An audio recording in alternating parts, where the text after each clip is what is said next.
born and raised in the Catholic tradition. I did all the sacraments. I was an altar boy. I sang in the choir. I played trumpet on Christmas and Easter. I was really into it. And it wasn't until college that I actually began looking at my own spiritual journey, what I actually believed. I mean, I feel like I'd served my faith of my fathers well. I'd given it all I got, but I was in college now. The Pope could not breach these hallowed walls of learning. I was free. I was free to not go to Mass if I wanted to. I was also free to look at the things about Catholicism and examine my beliefs about Catholicism, whether they resonated with me or not. And I also was free at that time to really look at my own spiritual path. And that led me down the road to a lot of Eastern philosophy. I was into Hinduism and Buddhism and Taoism, read books by some of the masters, Paramahansa Yogananda, Rajneesh. Basically, pretty much turning my back on Christianity and the Catholic faith. But what I didn't know then, that I know now, was that I was going through a process called deconstruction. Deconstruction. And this is a new term for me. I found it in a book that was recommended on the Progressive Christianity website. Great website to look at for articles and things like this. This book is called Christianity Without Dogma, a personalized way to deconstruct Christian beliefs and practices by Jack Bergstrand. Now, this is called Christianity Without Dogma. Well, my talk, Christianity without dogma? Is there such a thing? Well, we're about to find out. Yes. Wait, I'm going backwards. Let me get used to my knobs here. There we go. Wikipedia defines deconstruction this way: a phenomenon within the American evangelical movement where Christians rethink their faith and jettison previously held beliefs, sometimes to the point of no longer identifying as Christians. And that pretty much nailed where I was at the time. I certainly didn't know a lot of Catholics who were deconstructing back then. But today, according to research by the Deconstruction Network, there are more, the people who are leaving their traditional Christian religion to search for a more spiritual path is now the fastest growing segment of our spiritual segment in America. That's right. You've heard of them, right? The nuns. It turns out, the non-affiliated. It turns out that 75% of those who identify as nuns, non-affiliated, are Christians who are deconstructing from their faith, and they just haven't found a place to go yet.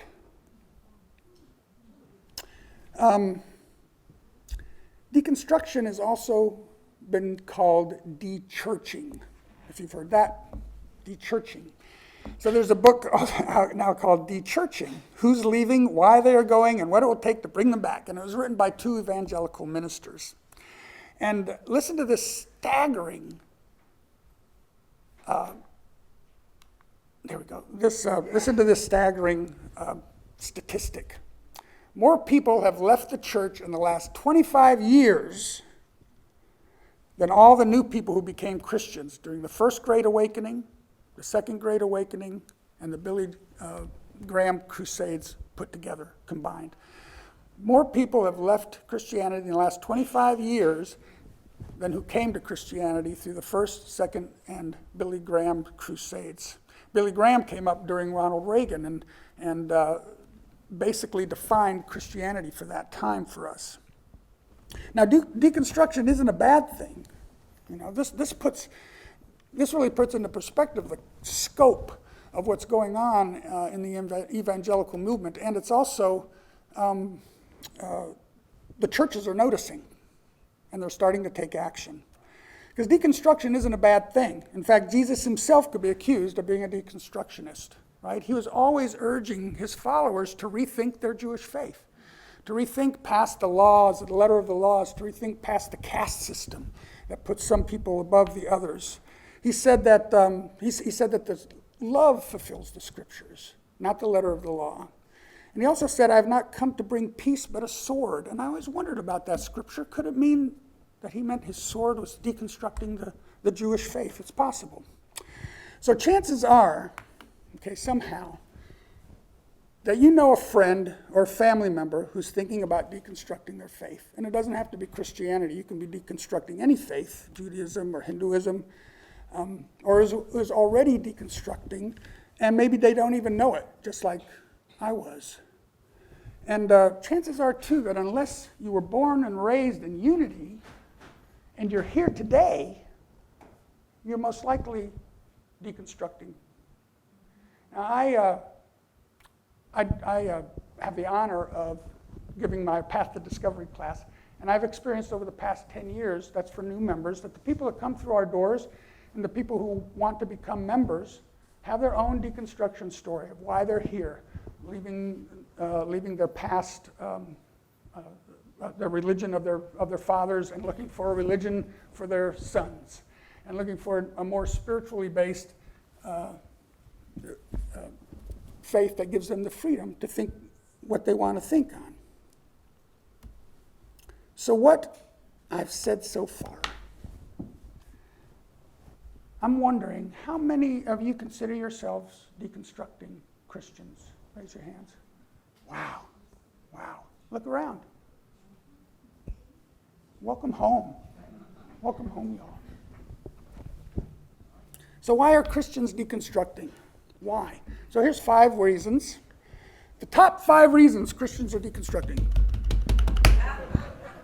Number 5, hypocrisy. Younger believers especially, but others as well, are concerned about the unbiblical attitudes they see within their own corner of their church culture.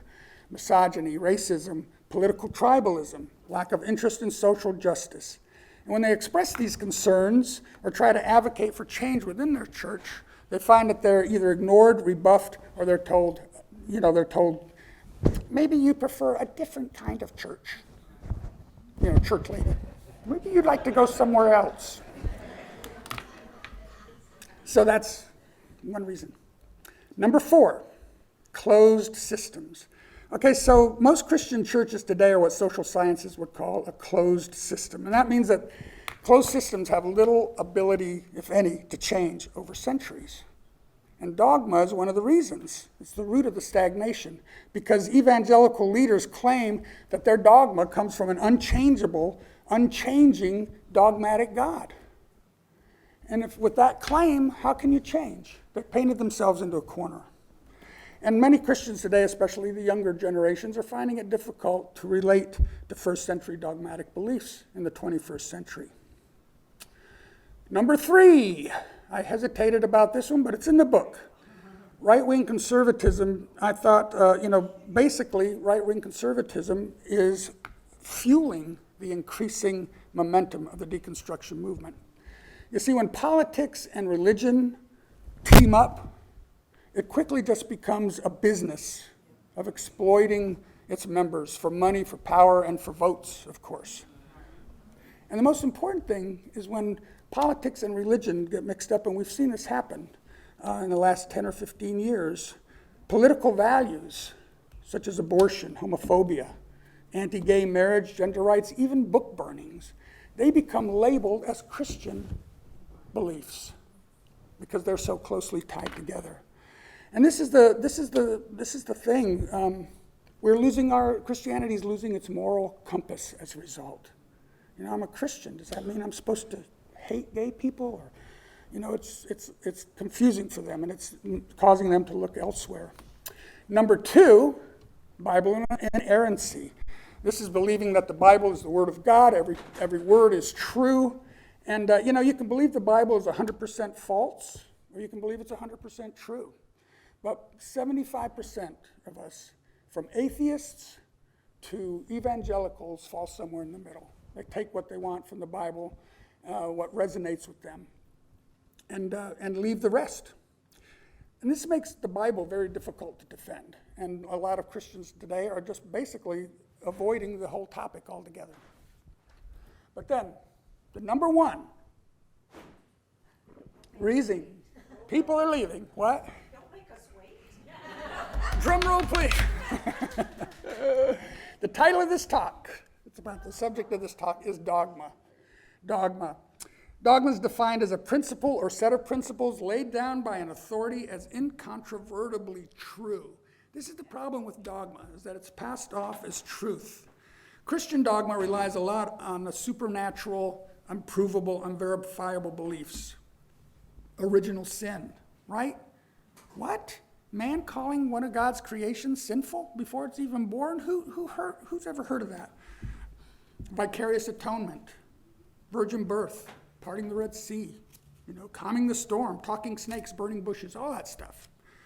All of these fundamental foundational Christian doctrines rely on a belief in the supernatural and in the magical abilities of the biblical figures. And they're laid down by an authority as incontrovertibly true. Dogma is also used to hurt people, abuse others, like the evangelical teachings around marriage and homosexuality, gender equality, and the superiority of Christianity over other religions. And another aspect of dogma is that it's dualistic in nature. You're either right or wrong. It's black or white. You're either for us or against us kind of mentality with dogma. Oneness, unity, non-dualism is very difficult to achieve in these present church environments. And then people just don't know where to go after that. Now the Fillmores, the Unity co-founder, Charles and Myrtle Fillmore, were emphatically anti-dogmatic. They thought dogma would prevent unity from progressing and evolving. So they didn't have any, none. They didn't talk about the afterlife because it wasn't provable. It wasn't, they couldn't speak the truth about the afterlife because nobody knows. It wasn't until the mid-'80s when Charles Fillmore's granddaughter, Connie Fillmore Bazzi, was finally pressured, mostly by churches in the field, to come up with what we know today as the 5 principles. And if you look at these 5 principles, there's nothing dogmatic in there. All of the 5 principles are provable and demonstratable. Charles Fillmore stated, this was when someone asked him what unity was. Unity is a link in the great educational movement inaugurated by Jesus Christ. Our objective is to discern the truth in Christianity and to prove it. See, I don't know about you, but that's what I'm seeking in my spiritual journey, the truth. Not an easy way to get to heaven when I die. So dogma in itself is not categorically wrong or stupid. It's not what I'm saying. No one can factually prove everything we believe, right? Our beliefs are complicated. But in ancient times, dogma helped to unify tribes around a common idea. But today's culture, it's really having the opposite effect, not unifying at all. So if you're new to deconstructing or you're de-churching, here are 5 steps that I found in the book that Bergstrom's laid out for his own deconstruction journey. And I found that these are really important for any of us, because no matter where you are on your spiritual journey, it's always good to take a look at what you believe at any time, because our beliefs, they're not anchors. They don't hold us. Our beliefs are like buoys. You can move with them. You can, they change. You've seen throughout history how beliefs change over time. So the first step he recommends is that if you're deconstructing, first re-examine why you believe what you believe. Take a look at it. Doesn't matter how long you've been here or wherever you've been, it's always a great idea to look at what you believe, why you believe what you believe. If we cling to them, they can hold us back. And do you believe what you believe just because it was taught to you all your life? Or does it really resonate with you as true? Really look at some of the ancient dogmatic beliefs that rely on supernatural intervention. What good does it really do us, think about it, to believe that Moses actually parted the sea, okay, or that Jesus actually calmed the storm with his hand? Without the dogma around that, you're free to read those passages as a story of a man's faith and the beautiful, empowering message of Jesus in those stories. Step 2, Step 2, become friends with your conscious mind. We all know about our conscious mind. Our conscious mind is the mind that lives in the present moment. The conscious mind is fully engaged in what's going on around you. Your conscious mind is what observes your thoughts. It's the me that you say when my thoughts, that's the my, your conscious mind. And the conscious mind is not judgmental, it's non-dualistic, It's compassionate and forgiving because it doesn't bring anything from the past into the present moment. So get in touch with your conscious mind, and this is where you will truly benefit from a dedicated meditation practice in order to really feel the power of your conscious mind. So that's number two. Number three, integrate prayer and meditation. We love prayer and meditation here. Our second or third principle says that prayer and meditation is a process that brings us closer, strengthens our connection to God. Once you've looked at what you believe, all right, once you've looked at what you believe and examine the language you use in your prayers.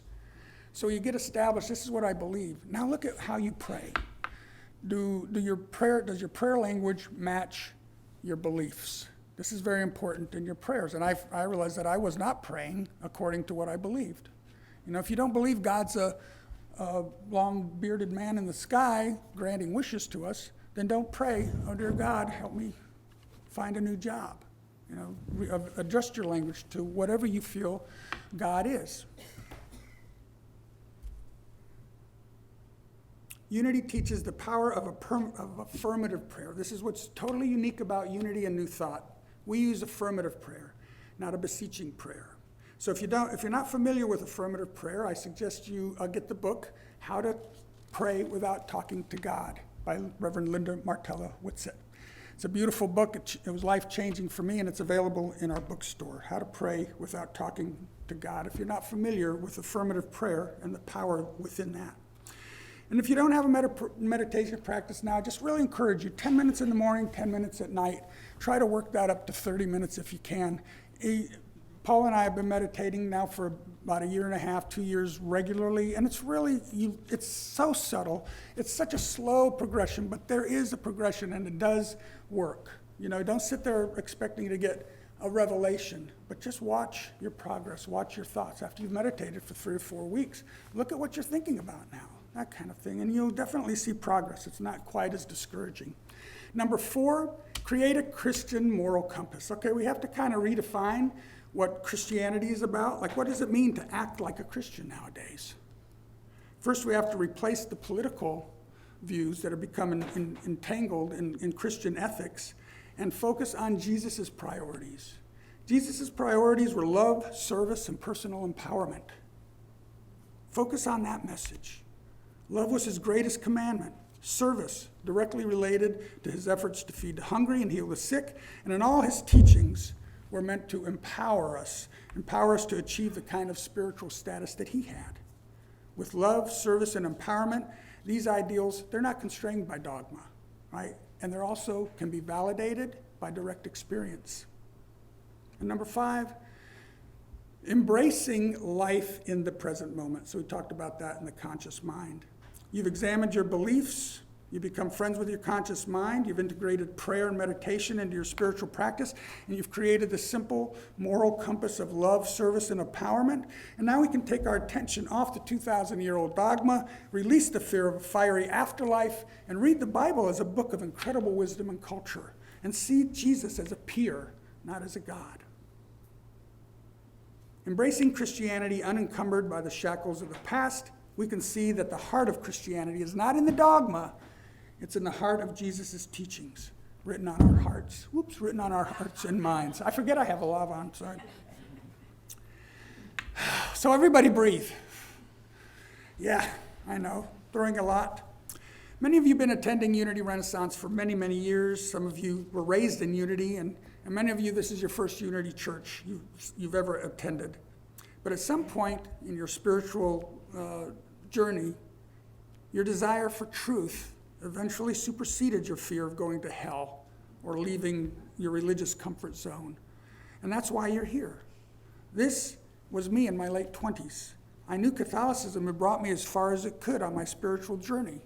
So I was looking for a path that was positive, did not see me as a hopeless sinner that needed saving, practical, included practices I could use in my day-to-day life, like meditation, affirmation, prayers, and so on. Lots of classes here. And progressive. Unity is a dynamic and evolving system, not a static system. We evolve as our understanding of the divine evolves, and as science and biblical scholars unveil new information. And you can see this evolution in our language if you look back at some of our early books, how we approach the Bible, how we define God. There are songs on my earlier albums that I don't do anymore, that I wouldn't sing anymore, because they no longer align with what Unity is teaching now. You see, so I can look back and I can see how I have evolved with Unity and within Unity. It's a beautiful thing. I've been asked on several occasions if I was a Christian. And I'd already thought about the answer, and I thought about what I would say if somebody ever asked me. Unhesitantly, yes. To the best of my ability, I follow the teachings and example of Jesus of Nazareth. I strive to prove and demonstrate what he taught, and I believe that makes me a Christian. And taking into consideration that there are, listen to this, over 45,000 Christian denominations worldwide. Taking that into consideration, I think I fall into one of those. I'm one of those. You're one of those. You know, say yes. I hate to be embarrassed to be able to say sometimes that I'm a Christian, and I'm going to own it. You know. So just as the Second Great Awakening, the Transcendentalist movement, that would open America up to intense national self-examination. Right now, the deconstruction movement is opening the evangelicals to rethink and re-examine their message in a more palatable way for a changing America. So it's a very good thing, and this change is coming from the grassroots, congregants. Churches as a whole can deconstruct, and the power and the numbers of those deconstructing is going to help Christian fundamentalism shake off the shackles of dogma and bring the Christian faith alive in the 21st century. Jim Burklow, who writes for the Progressive Christianity website, wrote recently, I love this, "We are in a uniquely remarkable historical moment. We have the opportunity to redefine the dominant paradigm of Christianity in America. Let's take it and run." Hopefully within our lifetimes, we won't be hesitant to say we're Christians if we are. I'm going to close with this quote from a man named Jim Palmer. Jim Palmer is the founder of the Center for Non-Religious Spirituality. And I hope this is going to inspire you all to re-examine your current beliefs, maybe empower you to trust yourself and your own inner voice around your spiritual journey. So just take a moment, take a breath, and listen. You are capable of guiding your own spiritual path from the inside out and don't need to be told what to do. You naturally have the ability, capacity, tools, and skills to guide and direct your life meaningfully, ethically, and effectively. You have the choice to cultivate a spirituality that doesn't require you to be inadequate, powerless, weak, or lacking. You have the power to choose a spirituality that empowers you towards strength, vitality, wholeness, and the fulfillment of your highest potentialities and possibilities. So can there be Christianity without dogma? Look around. Look around. What do you think? Let's take just a few moments now in meditation.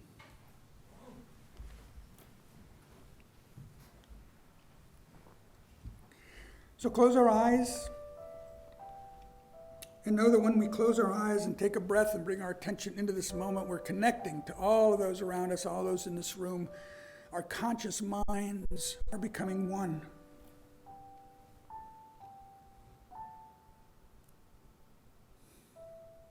As you take that breath in, picture it going into your heart, revitalizing, energizing your heart space. And as you exhale, feel yourself releasing any resistance to this process.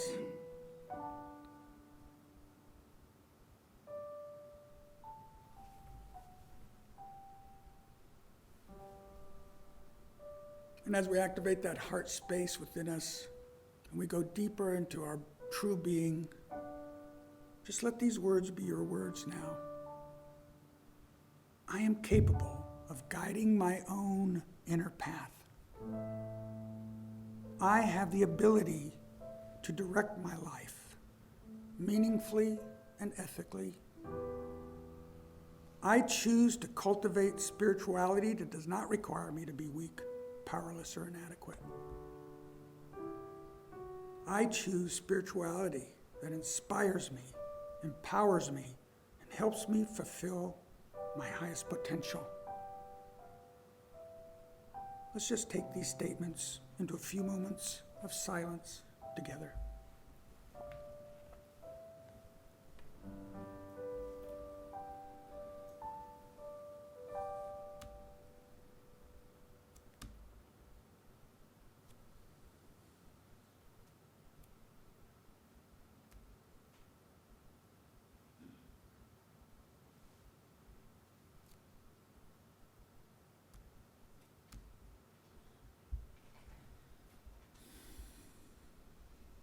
I am the light of the world. You are the light of the world. I release the fear of punishment. I embrace the goodness of the universe. And I follow the teachings of our way shower, Jesus, to love more fully, to be of service into the world, to help those who are less fortunate, and to empower myself to do all the things Jesus did and more. For this we give thanks. So grateful for this beautiful life, for this beautiful consciousness, for this community, for the friends in our life who support us.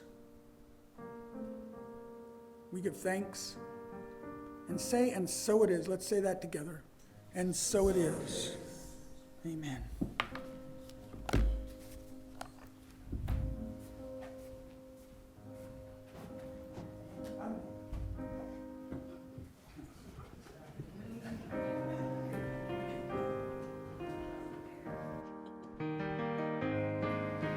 Flow, Spirit, flow through me as I open up to be an expression of your unfolding peace. Show, Spirit, show through me as I open up to be an expression of your